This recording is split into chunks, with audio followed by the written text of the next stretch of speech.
پتہ نہیں کہ بخاری مرحوم کون تھا، جاؤ انگریزوں کی اکیڈمی میں جو اس وقت کی دستاویز ہے ان کو جا کے دیکھو، پوچھو، معلومات کرو کہ بخاری کون تھا۔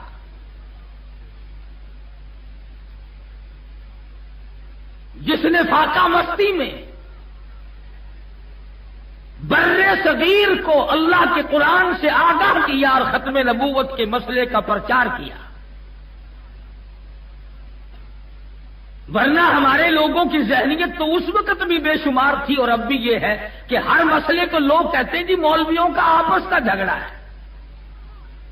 صحابہ کرام کی عظمت کا مسئلہ ہے اس کو بھی کہتے ہیں آپس کا جھگڑا ہے، ختم نبوت کا مسئلہ ہے اس کو بھی دکاندار، کاروباری، ذمہ دار، جاگیردار، سرکاری ملازم یہ کہتا ہے کہ ان کا آپس کا جھگڑا ہے۔ بڑی بات کہی ذوق نے، کہتا ہے کہ اب تو حال یہ بن گیا گزر دنیا میں مشکل ہے کہ خود دنیا ہے مشکل میں، گزر دنیا میں مشکل ہے کہ خود دنیا ہے مشکل میں، نہ قابو موت پر اپنا نہ حسرت زیست کی دل میں ہے۔ نہ موت اپنے قابو کی ہے کہ اسے بلا لو اور نہ جینے کے دن ہے۔ آج سید عطا اللہ شاہ بخاری حیات ہوتا پھر میں دیکھتا کہ قرآن کریم پہ بیٹھ کر گند کون کرتا ہے۔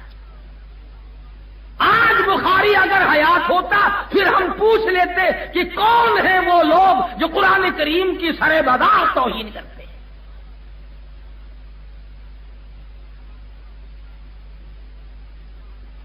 انہی لوگوں سے دین کی عظمت تھی، انہی لوگوں سے دین متین کی حفاظت تھی۔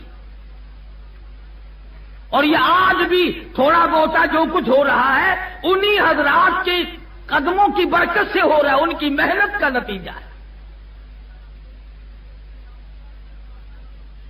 انہوں نے نہ دن دیکھا، نہ رات دیکھی، نہ سردی گرمی کی پرواہ کی، بس جو دھن اللہ نے لگا دی اسی میں لگے رہے۔ اور قرآن کریم نے ایسی لوگوں کی تعریف کرتے ہوئے فرمایا اولئک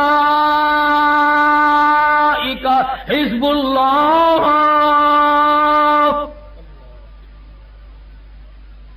میرے دین متین کے سارے خدمت گزار میری جماعت ہے، میری پارٹی ہے۔ الا ان حزب اللہ هم المفلحون، یہی لوگ کامیاب ہونے والے ہیں۔ قرآن کریم کی عظمت برقرار رکھنے والے لوگ، دین متین کو سنبھالنے والے لوگ، محمد عربی صلی اللہ تعالی علیہ وسلم کے دین و ایمان کو، اسلام کو سر پہ رکھنے والے لوگ، رگو ریشوں میں بسا لینے والے لوگ، تمام کے تمام اس طرح کے تھے۔ حضور صلی اللہ علیہ وسلم کے صحابہ کرام ہیں، مدینہ طیبہ کی طرف مسلمانوں پہ 6 لاکھ کافروں نے حملہ کر دیا، 6 لاکھ کافر آ گئے۔ مدینہ طیبہ میں مشورہ ہو رہا ہے کس طرح مقابلہ کیا جائے، کس طرح دفاع کیا جائے، کیا شکل اختیار کی جائے، کتنی فوج روانہ کی جائے، کتنا لشکر بھیجا جائے۔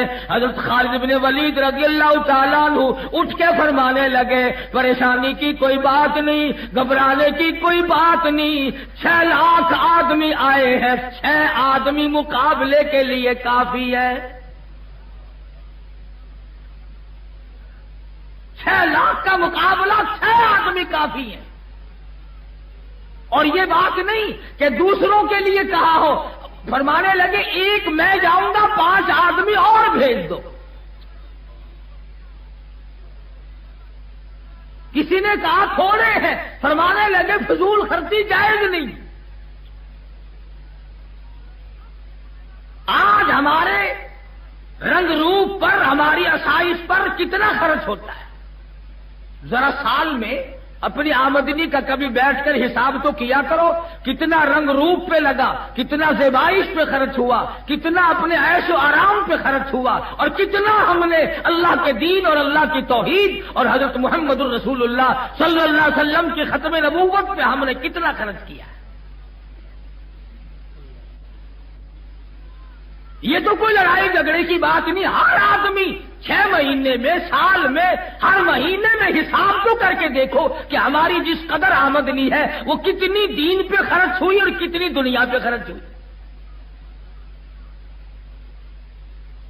اب آپ کہیں گے کہ صاحب بال بچوں پہ خرچ کرنا بھی تو دین ہے. بال بچوں پہ خرچ کرنا بھی تو دین ہے. تسلیم کرتا ہوں، مگر آپ نے سارا پیسہ بال بچوں پہ خرچ کر دیا ہے. یہ قرآن کریم پہ خرچ کرنے کے لیے اندرا آئے گی؟ مرنے کے بعد تو اس کا ثواب چاہیے تمہیں، قبر میں بخشوانے کے لیے تو قرآن کریم چاہیے تمہیں، پل صراط سے گزارنے کے لیے تو قرآن کریم چاہیے تمہیں، میدان حشر کی بربادیوں سے بچانے کے لیے قرآن کریم چاہیے تمہیں، اور خرچ کوئی اور کرے گا؟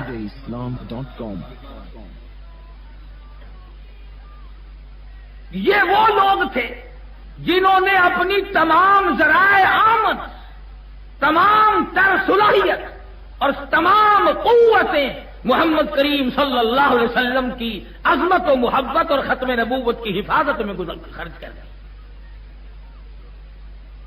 سید عطا اللہ شاہ صاحب بخاری رحمت اللہ علیہ کی 10-12 سال جیل کے بنتے ہیں، اور اتنا بہادر جوان، ہائی کورٹ کی عدالت ہے، الزام ہے، لوگ منتظر ہیں کہ آج دیکھیں گے شادی کیا بیان دیں گے، آج بخاری کیا کہے گا. افسر سوال کرتا ہے کہ آپ نے مرزائیوں کے بارے میں کیا کہا؟ فرمایا کافر کہتا تھا، کافر کہتا ہوں، اور جب تک میرا ایک سانس بھی آ رہا ہے میں کافر کہتا رہوں گا.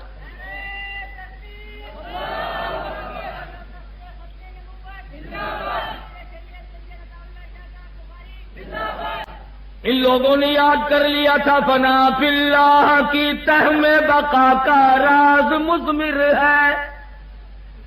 فنا فی اللہ کی تہ میں بقا کا راز مضمر ہے. جنہیں مرنا نہیں آتا انہیں جینا نہیں آتا. جو مرنے کے لیے تیار نہیں وہ زندگی کے لطف کو کیا جانے. کیا معلوم انہیں زندگی کی بہار کیسی ہوا کرتی ہے.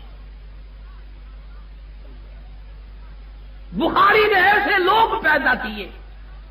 علامہ قاضی اشانہ بن شجابادی سب قید رحمت اللہ علیہ، جن لوگوں نے دیکھا ہے وہ ان کی شکل سے واقف ہے. حضرت مولانا محمد علی صاحب جلندری رحمت اللہ علیہ، یہ تمام کا تمام قافلہ شادی کی کمائی تھی.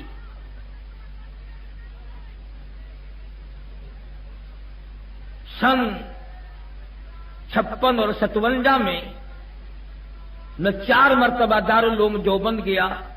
حضرت مدنی سب قید رحمت اللہ علیہ کی خدمت عالیہ میں. بخاری کیا تھا؟ علماء کی پگڑی تھی، علماء کی دستار تھی، علماء کی عزت تھی، علماء کی آبرو تھی. جب بھی کسی عالم دین پہ حرف اٹھا سب سے پہلے میدان میں بخاری آیا. کلکتے میں مولانا ابوالکلام آزاد رحمہ اللہ رانچی جیل میں قید تھے کہ بیگم آزاد کا انتقال ہو گیا، مولانا آزاد کی گھر والی کا انتقال ہو گیا. جنازہ اٹھایا لوگوں نے. کچھ بدبخت لوگ ازل کے مارے ہوئے لوگوں نے جنازے پہ لٹھ برسائے. یہ شادی سچ فرما رہے تھے، یہ جو سیاست کا چکر جب آتا ہے تو مذہب بیچارے کا تو ٹھکانہ ہی نہیں رہتا. لٹھ برسائے لوگوں نے کہ مولانا آزاد کی بیگم کا جنازہ ہے. اور مرنے سے پہلے بیگم آزاد نے تار دیا مولانا آزاد کو کہ میرا آخری وقت ہے، بہتر ہے مجھ سے آ کے مل جاؤ. تو مولانا آزاد نے جواب دیا اللہ تبارک و تعالیٰ نے اگر تیرا آخری وقت پہنچا دیا تو استغفار کرتی ہوئی چلی جا، کلمہ پڑھتی ہوئی رخصت ہو جا، درود پاک پڑھتی ہوئی جان سے دوسری جان میں منتقل ہو جا، مگر میں تجھ سے ملنے کے لیے انگریز ظالم کے سامنے ضمانت کی بھیک مانگنے کو تیار نہیں۔ السلام علیکم ورحمۃ اللہ وبرکاتہ۔ بیان سنیں حضرت مولانا قاری محمد حنیف ملتانی صاحب، حضرت علامہ امیر شریعت عطا اللہ شاہ بخاری صاحب کی شان اور رتبہ سنیے حضرت مولانا قاری حنیف زبانی۔